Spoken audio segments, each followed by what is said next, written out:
अजीम सरमायाकार रतन टाटा का इंतकाल हो गया है। रतन टाटा का 86 बरस की उम्र में इंतकाल हुआ है। रतन टाटा लंबे वक्त से बीमार चल रहे थे। मुंबई के ब्रिच कैंडी अस्पताल में रतन टाटा ने आखिरी सांस ली।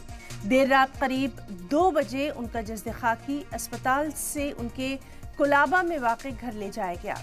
महाराष्ट्र के वज़ीर आला एकनाथ शिंदे ने इस मौके पर कहा कि टाटा की रियासती एजाज़ के साथ आखिरी रसूमात अदा की जाएंगी।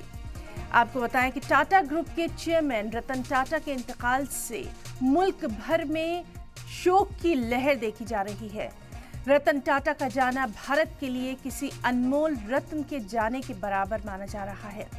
सियासी, समाजी, यहाँ तक कि बॉलीवुड की तमाम हस्तियों ने रतन टाटा के इंतकाल पर अपने अफसोस का इजहार किया, उन्हें बेहद अच्छे अल्फाज में याद किया और ज़बरदस्त खिराज अक़ीदत पेश किया।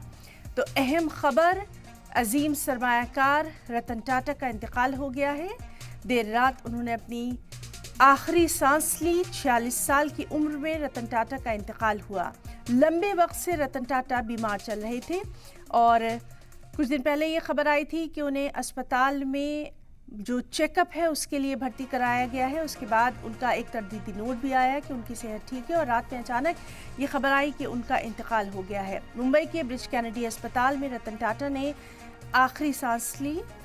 देर रात करीब 2 बजे उनका जस्द खाकी उनके जो घर है कोलाबा वहाँ ले जाया गया। इस मौके पर महाराष्ट्र के वज़ीर आला एकनाथ शिंदे ने कहा कि टाटा की रियासती एजाज़ के साथ आखिरी रसूमात अदा की जाएंगी और रतन टाटा के इंतकाल से पूरा मुल्क सोगवार है। न सिर्फ हिंदुस्तान भर में बल्कि पूरी दुनिया से इजहार ताज़ियत का इजहार किया जा रहा है। पीएम नरेंद्र मोदी, सदर जमहूरिया, साथ ही साथ तमाम अहम लोगों ने रतन टाटा के इंतकाल पर अपने अफसोस का इजहार किया। सिर्फ यही नहीं बल्कि दुनिया में तमाम जो अहम लोग हैं, अहम शख्सियात हैं, सियासी लीडरान हैं, ख़ास तौर पर बिजनेस वर्ल्ड से ताल्लुक़ रखने वाले तमाम लोगों ने रतन टाटा के इंतकाल पर अपने गहरे दुख का इजहार किया है।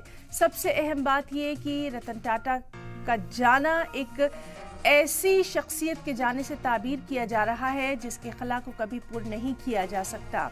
उनका जाना पूरे हिंदुस्तान के लिए बेहद अफसोसनाक माना जा रहा है। रतन टाटा की जो शख्सियत है उस पर कई किताबें लिखी गई हैं, कई बार उस पर जो बहुत सारे लोगों ने अपने अल्फाज का इजहार किया है, लेकिन सबसे अहम ये कि रतन टाटा की पहचान जो थी वो न सिर्फ एक अजीम सरमायाकार के तौर पर थी बल्कि बेहद सादगी पसंद इंसान के तौर पर भी उन्हें जाना जाता रहा है। बेहद सिंपल लाइफ वो गुजारा करते थे।